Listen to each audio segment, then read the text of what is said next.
Hello friends, welcome to awesome tech rider. तो finally friends, बहुत दिनों बाद आई थिंक 1 मंथ के बाद मैं कोई वीडियो पोस्ट कर रहा हूँ। ये जो 1 मंथ है बहुत मुश्किल से बीता मेरे लिए, क्योंकि कुछ हादसा हो गया था मेरे साथ, मेरे बाइक के साथ, जिसके लिए मैं टोटली मेंटली डिस्टर्ब था और मैं कोई भी वीडियो पोस्ट नहीं कर पा रहा था। अगर मैं कोई वीडियो बना भी रहा था तो माइंड थोड़ा उस तरफ डाइवर्ट होकर रखा था। तो वो सिचुएशन इस वीडियो के साथ लिंकअप है। ये वीडियो बेसिकली वाइनल रैपिंग के ऊपर है। आप अगर अपने व्हीकल में वाइनल रैपिंग करवाने का सोच रहे हैं या अगर करना चाहते हैं तो ये वीडियो आपके लिए बहुत इंपॉर्टेंट होने वाला है। ये वीडियो आपके लिए बहुत इन्फॉर्मेटिव होने वाला है। वीडियो लास्ट तक ज़रूर देखिएगा friends, each and every point बहुत वाइटल होने वाला है। तो ये वीडियो मैंने ठीक किया है, टोटल 4 स्लॉट्स में मैं इसको पार्टीशन में डिवाइड कर दूंगा। पहला पार्टीशन में ये रहेगा कि मैंने अचानक से क्यों सोचा, मेरा डिसीजन ये क्यों था कि मेरे बाइक में वाइनल रैपिंग करवाना है, स्प्रे पेंट नहीं करवाना है। सेकंड स्लॉट में ये रहेगा वाइनल रैपिंग करवाने के टाइम मुझे क्या क्या करवाना पड़ा अपने बाइक के साथ, क्या क्या मुझे खोलना पड़ा बाइक में, क्या क्या पार्ट्स उसमें अलग करना पड़ा ताकि काम बहुत अच्छे से वो हो पाए। थर्ड स्लॉट में ऑब्वियसली पूरा काम कंप्लीट होने के बाद मेरा बाइक का लुक कैसा है उसका मैं एक छोटा सा डेमो बनाया हूँ, म्यूजिक के साथ ज़रूर देखिएगा। थर्ड स्लॉट देखने के बाद आपको क्लियर हो जाएगा बाइक में कितना चेंजेस आ जाता है, लुक्स में टोटल कंप्लीट डिफरेंस लुक आ जाता है। और फोर्थ स्लॉट जो सबसे बड़ा वाइटल स्लॉट होने वाला है वो है क्या क्या चीज़ आपके दिमाग में रखना है, क्या क्या पॉइंट्स आपको ध्यान में रखना है ताकि आपका वाइनल रैपिंग आप ठीक से करवा पाओ। मैं ऐसा ऐसा पॉइंट्स आपको बताने वाला हूँ फ्रेंड्स जो आई थिंक किसी वीडियो में कोई डिस्कस नहीं किया होगा। बहुत बेसिक बेसिक सा पॉइंट्स है, बहुत इन डेप्थ पॉइंट्स है जो शायद आप कहीं नहीं सुने होंगे। जो एक सिंपल सा बंदा जब जाता है, जब सोचता है कि फाइनल रैपिंग करवाना है मुझे, तो जब वो मार्केट में जाता है, जब वो किसी से बात करता है, जब फील्ड में जाता है, देखता है कि उसको बहुत तरीका का चीज़ समझाया जा रहा है, तो उसको क्या फेस करना पड़ता है, क्या क्या टर्म्स का फेस करना पड़ता है, क्या क्या चीज़ का ध्यान रखना पड़ता है ताकि उसका काम ख़राब ना हो जाए। इसीलिए ये पॉइंट देखना बहुत ज़रूरी है। तो वीडियो एंड तक देखिए फ्रेंड्स, आपको बहुत इन्फॉर्मेशन और टेक्निकल इन्फॉर्मेशन आपको मिलने वाला है। तो पहले तो मैं आपको बता दूं मैंने अचानक से क्यों सोचा अपना बाइक में वाइनल रैपिंग करवाना है। जितने भी सब्सक्राइबर हैं जो मुझसे बहुत पहले से जुड़े हुए हैं, अगर मेरे लास्ट वीडियो वो देखे होंगे तो पता चल गया होगा कि मेरा बाइक के साथ क्या हुआ था। सामने का जो पोर्शन है, जो हेडलाइट पोर्शन है, टोटली मैश्ड हो चुका था और बाइक का जो लुक है एकदम बर्बाद हो गया था। जब भी, लेकिन बाइक में और भी कहीं पे कुछ प्रॉब्लम नहीं हुआ था, सिर्फ हेडलाइट असेंबली टूट गया था। बस उतना में बाइक का जो लुक आ गया था बहुत ही मतलब अजीब लग रहा था देखने में। जब भी मैं सुबह उठ के मैं बाइक को चलाने के लिए जब काम से मैं निकलता था बाहर में, जब भी मेरा नज़र बाइक के ऊपर गिरता था बहुत गिल्टी फील होता था। ऐसा लगता था कि काश ऐसा हादसा नहीं होता। तो अजीब सा एक फील हो रहा था, मतलब मेंटली टोटली मैं डिस्टर्ब था, क्योंकि जब मैं बाहर में जाता था तो लोग देखते थे बाइक को और अजीब सा एक लुक देते थे कि ये क्या हो गया बाइक को, अजीब सा एक मतलब अजीब और गरीब लग रहा है, बहुत अगली टाइप का लग रहा है। तो ये चीज़ बहुत मुझे खटकता था। एक तो ठीक है लोग सोच रहे हैं, लेकिन मुझे खुद को भी लग रहा था कि ये मतलब अजीब सा हो गया है, कुछ सामने का पोर्शन है ही नहीं। जो लाइट का जो प्रॉब्लम है, हेडलाइट का प्रॉब्लम है, अगर हेडलाइट है ही नहीं तो रात को राइड भी मैं नहीं कर पा रहा था। तो उसका जुगाड़ करने में, उसका हेडलाइट का असेंबली मंगवाने में तो सच में हालत ख़राब हो गया, क्योंकि कहीं पे नहीं मिल रहा था, सर्विस सेंटर भी नहीं मिल रहा था। तो खैर बहुत पापड़ बेलना पड़ा, फाइनली बाइक रेडी हुआ। लेकिन इस दौरान मेरा दिमाग में एक ही बात चल रहा था कि बाइक का लुक अब ऐसा लाना है कि फिर से सब कोई मुड़ के देखे बाइक को कि ये एक दूसरा कुछ चीज़ हम लोग देख रहे हैं, टोटल डिफरेंट थिंग मुझ हम देख रहे हैं। और मेरे दिमाग में चल रहा था कि मुझे करना क्या है। तो फिर पहले मैं सोचा कि पेंट के बारे में, लेकिन पेंटिंग एक टोटली परमानेंट सॉल्यूशन है, मुझे परमानेंट सॉल्यूशन नहीं करना था। एक्चुअली परमानेंट सॉल्यूशन मैं नहीं बोलना चाहता हूँ, अगर परमानेंटली चेंज नहीं करना चाहता था, तो इसीलिए दिमाग में सेकंड आया वाइनल रैपिंग के बारे में। तो वाइनल रैपिंग मुझे बहुत बेटर लगा, क्योंकि जब अगर कभी इन फ्यूचर मुझे लगे कि मुझे फिर से रिवर्ट बैक टू मुझे गाड़ी का जो ओरिजिनल कलर है उसमें लाना है, तो वाइनल रैपिंग फिर से उठा देना है और कुछ करना नहीं है। इसीलिए मैंने वाइनल रैपिंग के बारे में सोचा। जितना भी स्टिकरिंग का काम है मैंने खुद से बनाया घर पे, मोबाइल पे डिज़ाइन किया। पिक्स आर्ट्स एप्लीकेशन का नाम है, फ़ोटो एडिटिंग ऐप है, आप शायद जानते होंगे। उसी से मैंने जितने भी स्टिकरिंग है मैंने उसको बनाया। तो दिमाग में एक लुक मैंने इमेजिन कर लिया था कि बाइक ऐसा दिखने में लगेगा। और जब मैंने वहाँ पे गया, बंदे को बोला कि मुझे ऐसा ऐसा चाहिए, तो एग्जैक्टली मैं खड़े होके उसको बताते गया। पहले उसको मेरा दिमाग उसके दिमाग में पहले पुट करना है, नहीं तो वो बाइक का लुक आ नहीं पाएगा। और बहुत अच्छी बात है, जो बंदा किया ये काम बहुत अच्छी तरह से समझ गया था कि मैं क्या एक्चुअली चाह रहा हूँ। तो एग्जैक्टली जो मैं चाह रहा था वही हुआ। तो अब नेक्स्ट जो वीडियो आप देखने वाले हैं, ये टोटल बाइक का जो काम मैं करवा रहा था फील्ड में, जब ये बाइक का काम जब हो रहा था, उसी का एक छोटा छोटा क्लिप लेके मैं एक वीडियो बनाया हूँ। और साथ ही साथ मैं वहाँ पे बोल भी दिया हूँ कि क्या क्या हो रहा है उसमें। तो वीडियो ज़रूर लास्ट तक देखिएगा फ्रेंड्स। मेरे बाइक में जितने भी स्टिकर्स थे जो कंपनी से प्रोवाइड किया गया था, सबको निकालना पड़ा। जितने भी पैनल्स थे सबको मुझे खोलना पड़ा। यहाँ पे आप देख सकते हैं बाइक में कोई भी पैनल लगा हुआ नहीं है। जो मरगड़ आप देख रहे हैं वो बाद में भी खोला गया। हर एक पैनल को अच्छे से रैपिंग करवाया गया। इस रैपिंग प्रोसीडियर में कोई भी हीट गन का या कोई भी हॉट ब्लोअर का यूज़ नहीं किया गया है। इस रैपिंग में सिर्फ उंगलियों से हार्ड प्रेसिंग किया गया है। इस बाइक में जितने भी डिज़ाइंस हैं, जो भी स्टिकर मैंने बनवाया, सब मैंने खुद से बनवाया है। खुद से मेरा मतलब है ये नहीं मैं अपने हाथ से बनाया है। जो भी डिज़ाइन है मैं अपने मोबाइल में पिक आर्ट्स एप्लीकेशन से मैंने डिज़ाइन करके जो आदमी है उसको मैंने प्रोवाइड किया। और ये मशीन जो देख रहे हैं उस स्टिकर को अपना रूप दे रही है। तो ज़रूरी नहीं है मार्केट में जो स्टिकर आपको मिलता है उसी से आपको बाइक को डिज़ाइन करना होगा। आप कोई भी अपना डिज़ाइन बना के इस मशीन को दे सकते हैं और ये मशीन अपना काम कर लेगी। जितने भी स्टिकर्स हैं बढ़िया से गाड़ी में फिट किया गया। जितने भी पैनल्स थे फिर अपने अपने पोजीशन में अच्छे से बैठाया गया। और मेरा बाइक का जो व्हील था वो नियॉन कलर में रंग गया था। और सब कुछ असेंबल करने के बाद कुछ इस तरह लगा मेरा bike. It's all about humanity. About humanity.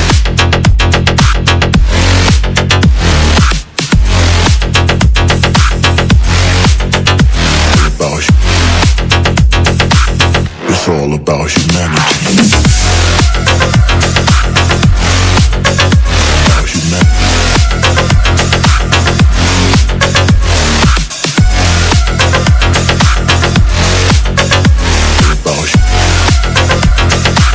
It's all about humanity.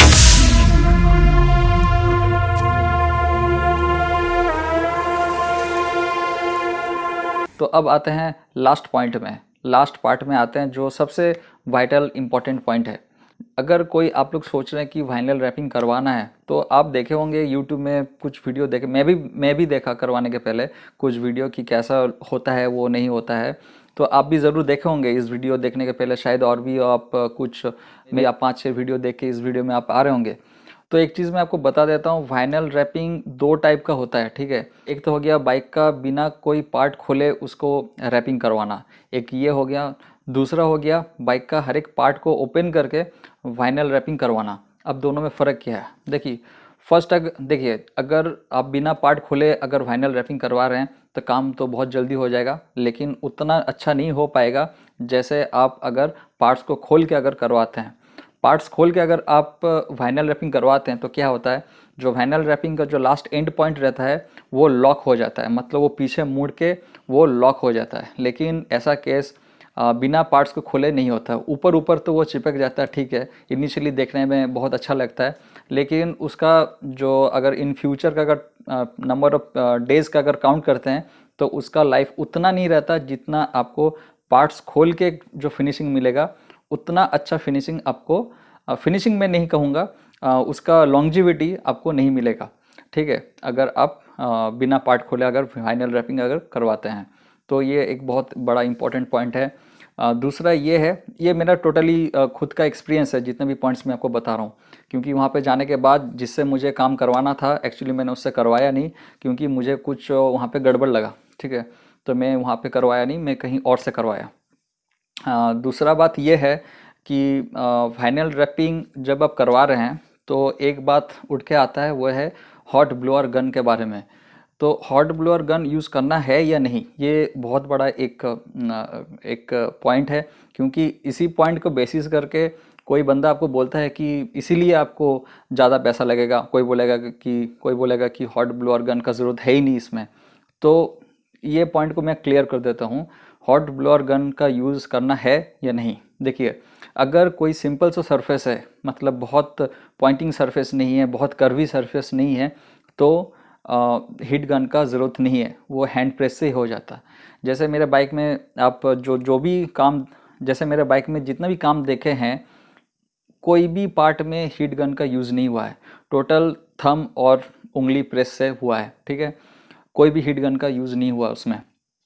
लेकिन अब बहुत कोई आप देखे होंगे वीडियो में, दूसरे वीडियो में, कि हीट गन का यूज़ है। हाँ है, लेकिन अगर कोई ऐसा पॉइंट है, बहुत कर्वी पॉइंट है, बहुत कॉर्नरिंग पॉइंट्स है, वहाँ पे हीट गन करना मुझे लगता है बहुत ज़रूरी है। क्योंकि उस पार्ट्स में हीट गन यूज़ करने से उसका शेप ऑटोमेटिकली ले लेता है। ऑटोमेटिकली कहना गलत होगा, उस पार्ट को शेप देना बहुत ईजी हो जाता है, ठीक है। तो मेरे बाइक में भी ऐसा कर्वी पॉइंट्स था, लेकिन बंदा बहुत एक्सपर्ट टाइप का था, तो वो कर दिया, ऐसा कोई प्रॉब्लम उसमें है नहीं। अगर आप सोच रहे हैं कि वाइनिल रैपिंग करवाना है, मान लीजिए किसी से आपका बात हुआ, तो कुछ पॉइंट्स क्लियर कर लीजिए। पहले ये कुछ पॉइंट्स उससे क्लियर कर लीजिए कि बाइक का जितने भी पार्ट्स हैं ये कौन खोलेगा। आपको खुलवा के लेके आना पड़ेगा, ये उसका आदमी है कि बाइक पार्ट्स को खोल के फिर से रीअसेंबल उसमें कर दे। अगर ऐसा आदमी है तो कोई प्रॉब्लम नहीं है, ठीक है, इसका चार्ज भी अलग लगता है।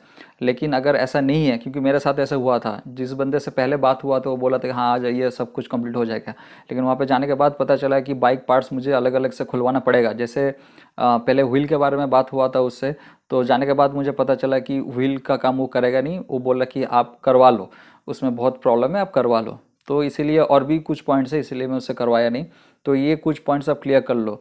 जिस बंदे को आप दे रहे हो ये काम, वो क्या A to Z पूरा काम कर रहा है, मतलब जितने भी बाइक का पार्ट्स है वो खुद खोलेगा, व्हील्स है वो खुद आदमी लगा के खुलवाएगा, रंग करवाएगा, फिर रीअसेंबल कराएगा।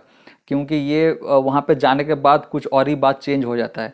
तो ये मेरा खुद का एक्सपीरियंस है, मैंने आपको ये चीज़ बता दिया, तो ये चीज़ ज़रूर क्लियर कर लीजिए। फिर आ गया कितना टाइम लगता है ये काम करवाने में। देखिए, ये डिपेंड करता है मैन पावर के ऊपर, कितना आदमी आपका बाइक में काम करेगा। अगर ज़्यादा आदमी कर रहा है तो ऑब्वियसली बहुत जल्दी तो काम हो ही जाएगा, ऑब्वियसली बात है। लेकिन मेरे केस में जैसे था, सिर्फ 2 ही बंदे थे, और मैं एक्चुअली बाइक वहाँ पे दिया था अराउंड दोपहर को 12 या 1 बजे से दिया था, तो मुझे नेक्स्ट दिन मुझे मिला था। क्योंकि जितने भी बाइक का पार्ट था, व्हील था, फ्रंट व्हील, रियर व्हील, सब कुछ खोल के मुझे देना पड़ा था, मतलब वही आदमी अरेंज कर दिया था। तो बहुत टाइम लग गया था। नेक्स्ट दिन मुझे शाम को मुझे बाइक मिला। और जब भी काम मैं करवा रहा था वहाँ पे, जब भी वो बंदा कर रहा था, मैं उसको बोल दिया था आप जब भी काम करोगे मुझे बुला लेना जल्दी। तो मैं वहाँ पे फिर से हाजिर हो जा रहा था। वाइनिल रैपिंग में ज़रूरी नहीं है जो डिज़ाइन आपको मार्केट में मिल रहा है उसी को आपको डालना पड़ेगा आपका बाइक में। आप खुद से भी डिज़ाइन कर सकते हैं, क्योंकि जो स्टिकरिंग का जो काम होता है बेसिकली एक मशीन करता है, वो मशीन कट आउट करता है स्टिकर को। तो आप अपने मोबाइल में भी उसको बना सकते हो जैसे आप चाहते हो। साइज़ का भी कोई मैटर नहीं है, वहीं पे कंप्यूटर में सब कुछ सेट हो जाता है। तो स्टिकर के बारे में तो बिल्कुल अब परेशान मत हो कि ये डिज़ाइन बना पाएगा नहीं पाएगा, क्योंकि वो मशीन इतना स्मार्ट है, इतना स्मूथ मशीन है। मैं मेरे सामने वो हो रहा था, आप शायद वीडियो में भी देखे होंगे, पूरा अगर वीडियो देख रहे हैं, कि बहुत बढ़िया वो काम करता है। बहुत क्रिटिकल स्टिकर ऐसे होता है जो हैंडमेड होता है, जो मशीन नहीं कर पाती है, लेकिन वो उसका परसेंटेज बहुत ही कम होता है। वाइनिल रैपिंग करवाने के बाद आप बाइक को थोड़ा टाइम दो। टाइम देने का मेरा मतलब ये है कि आप तुरंत राइड करके मत निकल जाओ। आप कुछ आवर्स उसको टाइम दो, रखो, देखो कहाँ कहाँ पे बबल्स आए हैं, कहाँ पे अगर कुछ उड़ गया है, तो आपको टाइम मिल जाए वहीं पे उसको सेटलमेंट करने के लिए। क्योंकि क्या होता है, ये जो वाइनिल होता है वो बहुत ही सेंसिटिव होता है टेम्परेचर के साथ। थोड़ा भी हीट मिलने से ये बहुत सॉफ्ट हो जाता है। और थोड़ा अगर टेम्परेचर, अगर मान लीजिए बहुत ठंडा ठंडा टेम्परेचर अगर है, तो बहुत जल्दी वो कॉन्ट्रैक्ट भी कर जाती है। जैसे अभी थोड़ा विंटर का टाइम आने वाला है, तो ये चीज़ मैंने नोट किया। कुछ कुछ पार्ट्स था जहाँ पे कर्व देने के टाइम में तो हो गया था, लेकिन जब टेम्परेचर धीरे धीरे रात के टाइम जब होने लगा, जब वो कॉन्ट्रैक्ट होने लगा, तो वहाँ से वो उठ गया था, तो फिर से उसको बैठाना पड़ा। तो ये चीज़ ज़रूर ध्यान में रखिएगा, टेम्परेचर बहुत एक बड़ा फैक्टर है। अब इसका मतलब ये नहीं कि 1-2 दिन के बाद जब अब बाइक को धूप में रख रहे हैं या बाहर में रख रहे हैं जो वाइनल है उसमें कुछ प्रॉब्लम होगा, क्योंकि ये टाइम के साथ जो सरफेस है, बाइक का जो सरफेस है, पेंट बोलिए या जो भी सरफेस के ऊपर वाइनल को रैप किया गया है, बहुत अच्छी तरह से वो चिपक जाता है, लेकिन थोड़ा टाइम लगता है उसमें। काम कंप्लीट होने के बाद जो भी कलर आप करवा रहे हैं, जो भी कलर आप करवा रहे हैं, जो भी कलर का वाइनल ले रहे हैं, कोशिश कीजिए उस आदमी से थोड़ा पार्ट एक्स्ट्रा आप अपने पास रख लीजिए। इन केस इन फ्यूचर कहीं पे अगर प्रॉब्लम होता है, अगर छोटा मोटा प्रॉब्लम होता है, सेम कलर का अगर वाइनल है, तो आप खुद ही से कर सकते हैं, इसके लिए आपको जाना नहीं पड़ेगा। तो इतना बड़ा काम करवा रहे हैं, उससे बात करके तो छोटा पीस आप ले ही सकते हैं, जैसे मैंने भी ले लिया है, स्टिकर का भी ले लिया है, और जो ब्लैक मैट कलर है उसका भी मैंने छोटा सा पार्ट ले लिया है। तो उसका एक फ़ायदा भी हुआ, क्योंकि एक गाड़ी का एक छोटा सा पार्ट में स्क्रैच लग गया था, देखने में थोड़ा ऑड लग रहा था, तो मैं खुद ही कर लिया उसका काम। कोई झंझट नहीं है। अब वाइनल रैपिंग तो हो गया, अब इसका वॉशिंग का क्या होगा, कैसे बाइक को अब आपको धोना पड़ेगा। पहले जैसे आप हाई प्रेशर वाशर से धो रहे थे, वैसे कि आप धो सकते हैं। हाँ, आप धो सकते हैं बाइक को हाई प्रेशर वाशर से, लेकिन एक चीज़ का ध्यान रखना है, कोई भी जेट नोज़ल का यूज़ मत कीजिए। लेकिन अगर आप स्प्रे जेट यूज़ करते हैं तो कुछ प्रॉब्लम नहीं है, क्योंकि उसमें उतना प्रेशर उसमें होता नहीं है। इनफैक्ट स्प्रे जेट में आपका गंदा भी बहुत जल्दी और इजीली उड़ जाता है। तो ये सब बात बताने के बाद भी अगर कुछ पॉइंट छूट जाता है, अगर कुछ पॉइंट दिमाग में आता है बाद में, तो मैं ज़रूर कमेंट बॉक्स में लिख दूंगा। और अगर कुछ सवाल है आपके मन में वाइनल रैपिंग के ऊपर में, तो जितना हो सके मैं आपको हेल्प करूंगा। कमेंट सेक्शन बॉक्स में ज़रूर पूछिएगा अगर कुछ सवाल है आपके मन में। और चैनल को अगर नहीं सब्सक्राइब किए हैं तो ज़रूर सब्सक्राइब कीजिए। किसी फ्रेंड को हेल्प करना है इस वीडियो से तो ज़रूर शेयर कीजिएगा। Thanks for watching awesome tech rider and keep watching awesome tech rider. It's all about humanity.